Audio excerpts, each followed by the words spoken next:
Hi. I guess good afternoon. I see everyone's decided to sit in the far back of the room today. So rather than talking about sort of products or services today, what I really wanted to talk to everyone about today and start a dialogue about is brand growth and really how we do that today.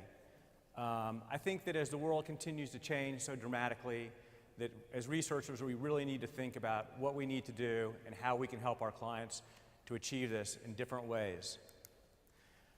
And I think that it's safe to say that we would all agree in helping our clients think about brand growth. At the heart of that is how do we get to bring our clients closer to their consumers? And how do we do that in this incredibly connected world that we live in today that's changed so dramatically over just the past few years? In our practice, we think about one thing is really important to keep in mind, and I know many have talked about this over the last 2 days, but that's just about human motivations. And we believe that despite what happens, that the things that truly drive us as humans will remain fundamentally unchanged. And what is that? The need to live, love, and dream. And how do we really start to understand that? Especially in a world where we have over 7 billion consumers today who are all on their own sort of individual personal journeys.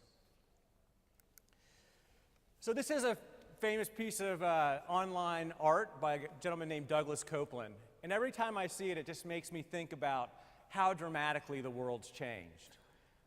And specifically think about just the things that we've seen in the past few years, new technologies.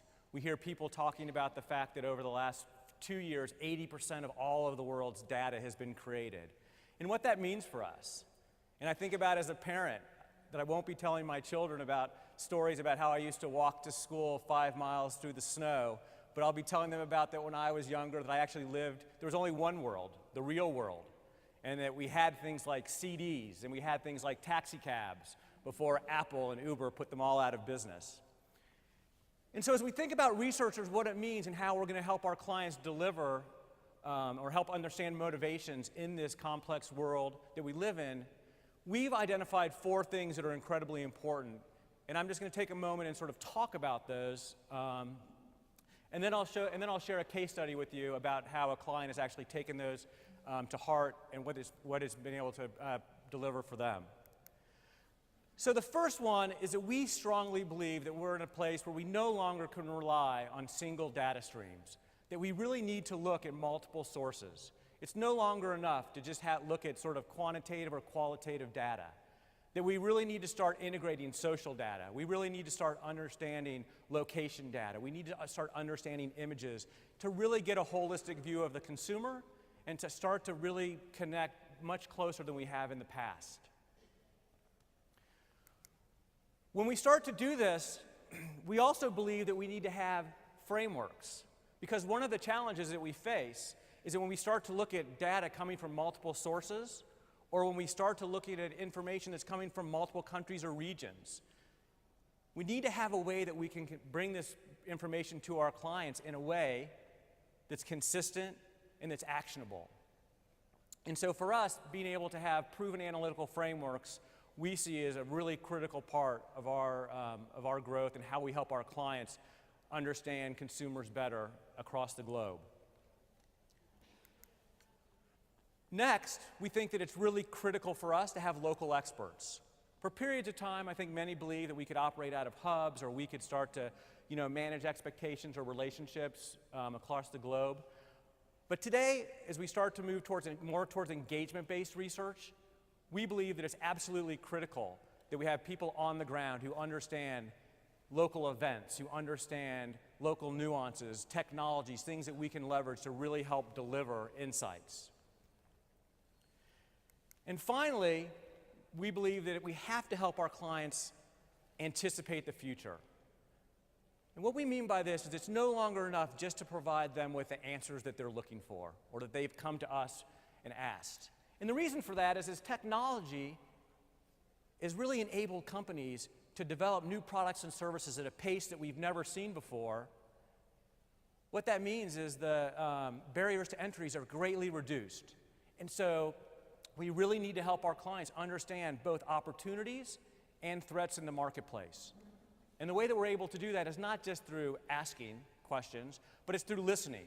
It's through engaging with clients directly, co-creating with them, discussing with them, and really helping understand the future.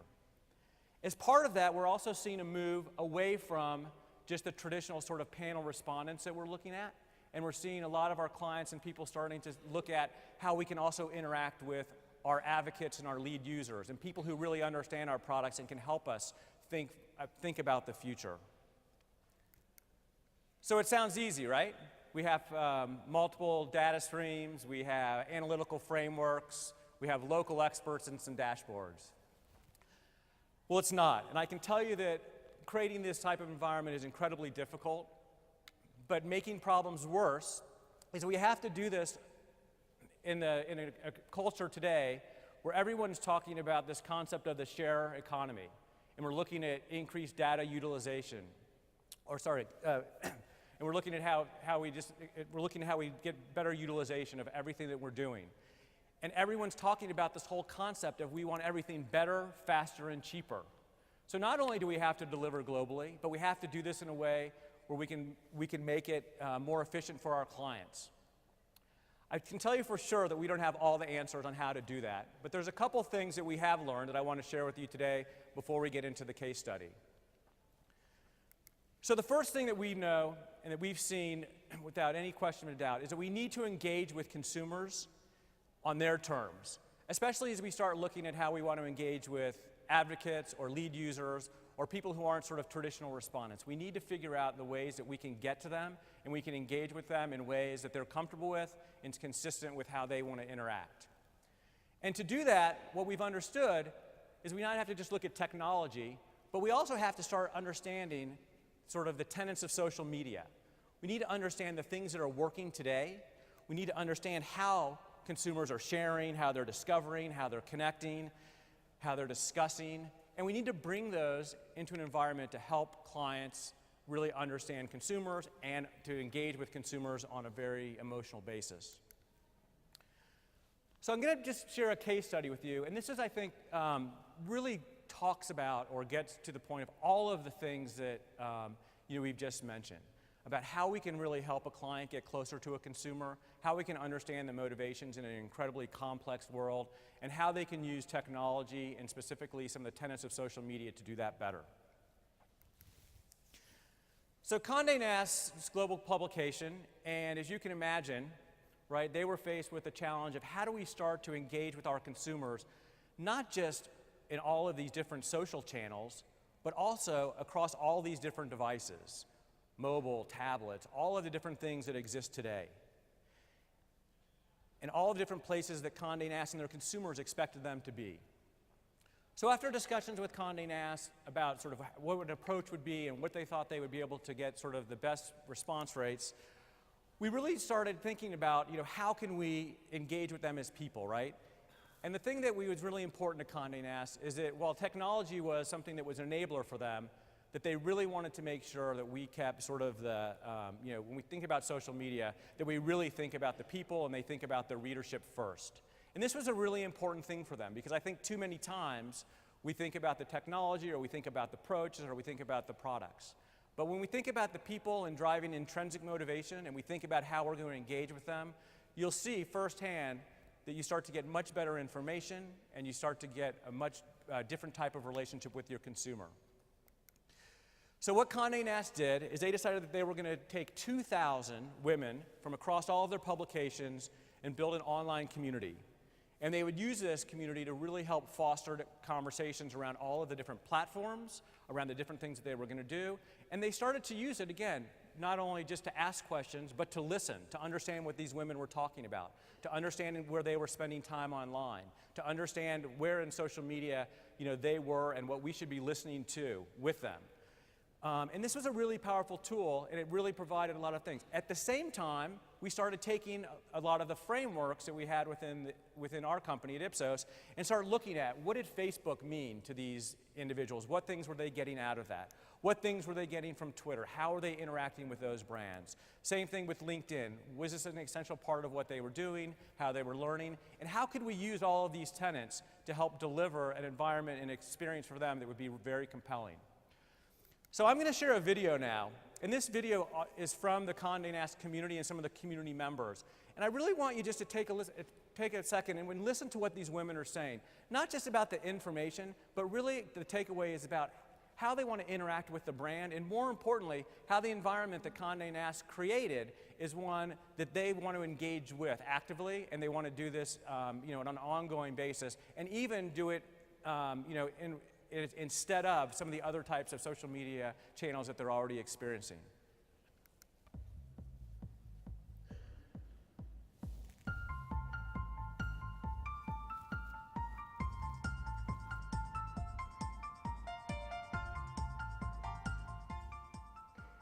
My name is Katie Irish, and I'm a costume designer and a stylist. My name is Haley Schultes. My blog is Nonsense and Sensibility. My name is Cheryl Simmons. My name is Megan Donovan, and I write a blog called Wit and Whimsy. My name is Michelle Melendez. I am a cultural arts professional. My passion's definitely music. Beauty, art. food, absolutely. It runs the gamut. Well, my first passion has always been fashion. Obviously. Fashion would rank number one. I've subscribed to Vogue since I was 14, and I still have most of them. I'm the girl that always has 4 stacked under my arm. Glamour, Allure, I read. Lucky and Self and Wired. I subscribe to The New Yorker and Vogue magazine. Describing myself in 3 to 5 words. I'd say curious. I'm very energetic. Energetic, type A, does that count as one? Determined. Hopefully stylish. Thoughtful. My shopping style is one that is determined and fast. I am not a wanderer. If I see something in a window that I like, then I'm going in to go buy it. Condé Nast Style Society. To me, is a place where I can go and identify with a host of other women who share a similar passion for fashion. Fashion community. I can go into the Style Society and know that there's not the outside noise, and it's a safe A space. fantastic group of contributors, of real women. The immediate relationship I had with the Style Society was that I trust the voice. Information feels edited to me, and it's immediately curated. I love forme fatale. I love going and reading what everybody thinks about these things that are fashion or not fashion related. And I love answering questions. So Glitz gallery, just everything like shoes, hats, and everything like that you could comment on. I love the blog the most. So it's a great way to go to one place instead of 10 different blogs. that sense of community. It is completely social. I don't feel Facebook is as intimate to me as Style Society is. There are other fashion blogs, but usually they're one-sided. Here you have something that really is kind of an open forum. Aside from being a resource to me, it allows me to be a resource for my friends, which is kind of a position I like to be in.